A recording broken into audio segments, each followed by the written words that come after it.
नमस्कार. मी श्रीकांत लोखंडे, एक मातंग समाज बांधव.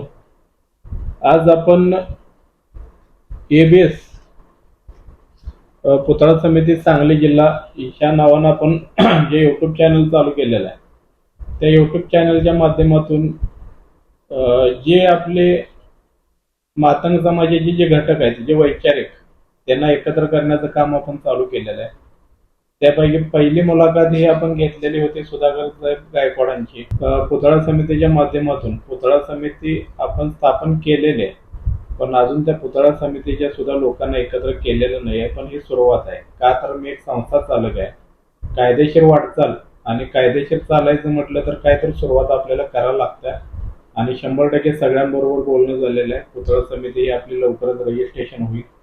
त्याच्यामध्ये कुणालाही म्हणजे नाराज न ठेवता ज्यांच्यावर केसेस दाखल आहेत त्यांच्या नावाने एक पुतळा समिती स्थापन होणार. त्याचबरोबर एक मार्गदर्शक समिती ही स्थापन होणार. त्याच्या अंडर मग बाकीच्या ज्या काही समित्या स्टेप बाय स्टेप जसं कायद्यामध्ये बसेल त्या पद्धतीने हे सगळं चालू होत राहणारच. त्यापैकी आज आपण 11/8/2026 रोजी आपण दीपक लोंढे एक संस्था चालकच आहेत, त्यांची मुलाखत घेतोय. आजच आपल्या संस्थेला भेट देण्यासाठी आले होते, पण चर्चा चालू होती, आंदोलनं झाली, जयंत्या झाल्या.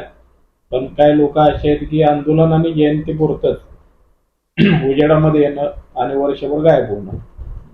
तर हे आमचं काम आता आंदोलन आणि जयंती ही झाल्यानंतरचं आमचं काम चालू, म्हणजेच की मातंग समाज बांधवांना हे आपण आर्थिक सक्षम कसं करायचं.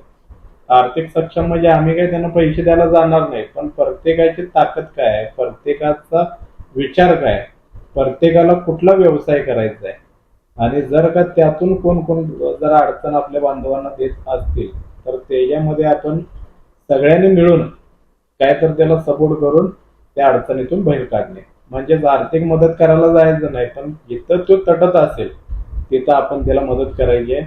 त्यापैकी सांगली जिल्ह्यामध्ये 650 गावं आणि त्या 650 गावामधून एकच युवक जो वैचारिक असावा त्याला आपण आपल्या सोबत घेऊन आपण 650 गावाची एक स्थापना करायची आहे ह्या पुतळा समितीच्या माध्यमातून.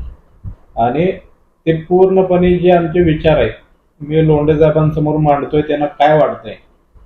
आमची थोडे वेळापूर्वी चर्चा झाली, त्यामध्ये काय मतभेद काय यांना वाटतंय की बाबा हे असं कसं होईल, म्हणजे जे मी बोललेली ज्या काही गोष्टी असतील. तर लोंढे सर, मी तुम्हाला जे बोललेलं आहे आता की 650 गावामधून आपण एक युवक घ्यायचं आहे, तुम्हाला काय वाटतंय त्याच्यामध्ये. सर्वप्रथम तुम्हाला नमस्कार सर्वांना.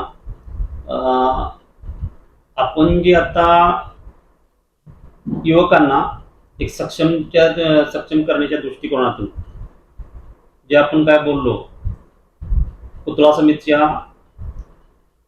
अंतर्गत जे आपण एक नवीन स्थापना करणार, युवा रोजगार किंवा युवा सक्षमीकरण जिल्ह्याने आपण जेव्हा मीटिंग घेणार त्या मीटिंगला आपण सर्वांना बोलावं, आपला प्रस्ताव त्यांच्याजवळ ठेवावा.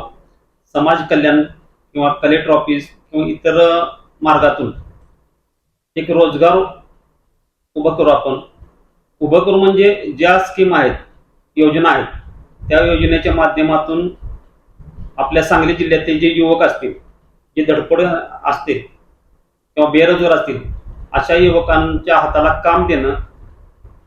आम्ही फारसं मोठं काम करतो अशातला भाग नाहीये, पण समाज कल्याणच्या अंतर्गत ज्या काय योजना आहेत त्या योजनेच्या अंतर्गत त्यांना जे काही कागदपत्र असतील, काय स्कीम असतील त्या त्यांच्यापर्यंत पोहोचवायच्या, तिथं त्यांना पोहोचवायचं. आणि जिथं कुठं काम थांबत असेल, अडचणी जिथे निर्माण होत असेल, तिथं आपण त्यांच्या पाठीशी उभारून त्यांना एक उद्योजक ह्या नात्यानं किंवा एक संस्था चालक आपण दोघं पण आहोत, तर त्यांच्या पाठीशी उभारून त्यांना स्वतःच्या पाया उभं करण्याचा आपला मानस आहे. आणि तो खरोखरच उपक्रम चांगला आहे आणि ह्या उपक्रमासाठी आपण एकत्र येऊन पुढं एक मोठं काय तर काम करत राहू, एवढीच माझी इच्छा आहे.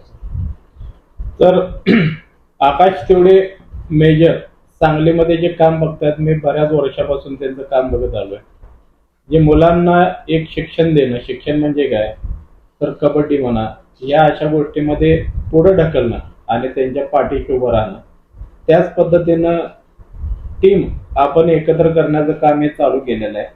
तर जे पण सामाजिक क्षेत्रामध्ये असतील, जे वैचारिक असतील, आता सध्या सांगली आणि मिरजेमध्ये आणि आपल्या सांगली जिल्ह्यामधील 10 तालुके, तर त्या 10 तालुक्यामधील वैचारिक लोकांनी माझा नंबर सांगतोय 98-220-77-811 या नंबरला आपलं नाव गाव मेसेज करून आम्हाला कळवायचं आहे. लवकरच आम्ही एक बैठक घेतोय आणि त्या बैठकीमध्ये ज्याचे विचार जुळतील त्याला सोबत घेणार. आपण जे घेणार आहे जी मीटिंग किंवा जी बैठक ती 1 तासामध्ये संपणार तर संपणार. सुरुवात होण्याचं टायमिंग आणि संपण्याचं टायमिंग. जर उशिरानं जो येईल तो परत जाईल, जो लवकर येईल तो मीटिंग अटेंड करेल. फक्त आपला एकच उद्देश आहे की आपल्या युवकांना एकत्र करणे आणि सक्षम करणे.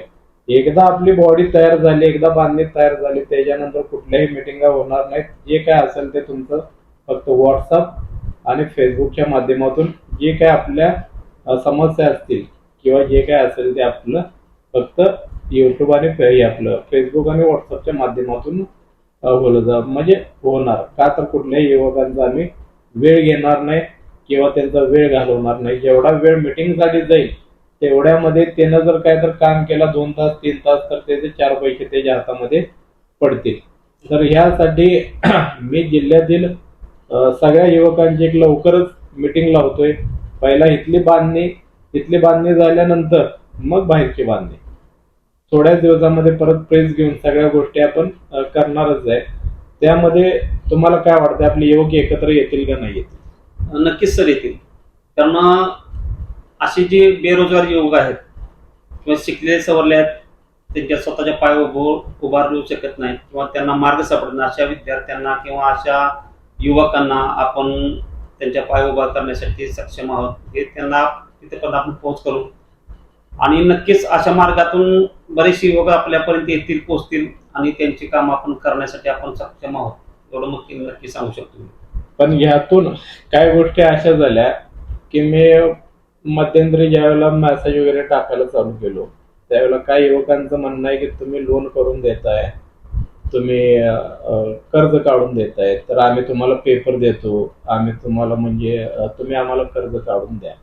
मग आता तुम्ही जे म्हटलं की आपण कुठल्याही समाज कल्याण त्याच्या माध्यमातून आम्ही म्हणजे सपोर्ट करू. माझं काय म्हणणं आहे की तुम्ही पेपर सबमिट करा, पेपर तुमचे क्लिअर असतील तर आम्ही जिथं काम तडतंय, म्हणजे माझं वैयक्तिक जिथं काम तडतंय तिथं आम्ही फक्त त्या अधिकाऱ्याला सांगणार की बाबा का काम होत नाही. पण तुमचं थोडंसं म्हणजे काय झालंय की म्हणण्यामध्ये असं येतंय की मी हे काम करू शकतोय, तर उद्या तुमच्या मागे जर समजा ही मुलाखत बघून जर म्हटली की लोंढे साहेब आम्ही तुम्हाला कागद देतो आणि नाही, असं काय होणार नाहीये. कारण जे तुमची धडपड महत्वाची याच्यामध्ये, जिथं तुम्ही थांबता, जिथं तुमचे कागदपत्र कमी आहेत ती तुम्ही पूर्तता करा. समाज कल्याण अंतर्गत ज्या काय योजना आहेत त्या योजनाची तुम्ही पूर्णतः माहिती घ्या. माहिती घेतल्याने जे कागदपत्र त्यांना पूर्तता करायचे समाज कल्याणच्या प्रत्येक विभागाकडे, ज्या विभागाकडे आपण योजना राबवून घेत आहोत त्या अंतर्गत त्या विभागाकडे तुम्ही जावा. तिथं जे काही कागदपत्र ते त्यांना पूर्तता करा. ते काम जिथं थांबतं तिथं फक्त फोन करा, एक ते काम पूर्णत्वाकडे न्यायचं, मार्गी लावायचं काम आमचं आहे. न तुम्ही म्हणाल की हे कागदपत्र आमचे घ्या, तुम्ही जा ते करा आणि तुम्ही बरोबर या, हे काय होणार नाही. कारण आपली जी संस्था आहे ही संस्था चालवणं इतकं सोपं नाही. या संस्थेसाठी वेळ देणं, त्यातून तुम्हाला वेळ देणं शक्य होणार नाही. तुमचं काम तुम्ही करा. फक्त जिथं कमी पडाल, जिथं तुमचं काम थांबतं तिथं मी श्रीकांत सर आहे, मी पण आहे तुमच्याबरोबर. तर फक्त म्हणजे स्पष्टीकरण का द्यायचं, आम्ही कोणाच्याही कामाची फाईल हातामध्ये घेणार नाही. कामाची फाईल ही तुम्ही जिथं सबमिट करायचे, जिथं तुम्हाला व्यवसाय करायचा आहे, जिथं तुम्हाला लोन काढायचं आहे तिथं तुम्ही फाईल टाकू शकताय. जर एखाद्या अधिकारी स्कीम तुम्हाला सांगत नसेल तर ती स्कीम तुम्ही त्याला विचारू शकताय. जर सांगत नसेल तर आम्हाला तुम्ही कॉल करू शकताय. पण जे काय कामं होतील ती फोनच्या माध्यमातूनच होतील. जे टीम वर्क आता सध्या पुतळा समितीचं आहे त्या टीम वर्कची पूर्णपणे बैठक होईल. त्याच्यानंतर बाकीची नावं तुमच्या पुढे येतील. प्रत्येक जण तुमच्या पाठीशी उभं राहणार फक्त युवकांना आर्थिक सक्षम करण्यासाठी. त्याकरता मी सांगितलेल्या प्रमाणे प्रत्येकाने जे व्हॉट्सअप नंबर दिलाय त्या नंबरला आपलं नाव गाव, सध्याच्या स्थितीमध्ये 10 तालुके आणि सांगली मिरज एवढीच युवक आपल्या सोबत पाहिजेत. त्याच्यानंतर आपण जिल्ह्याची मीटिंग ही डिक्लेअर करू. धन्यवाद. धन्यवाद.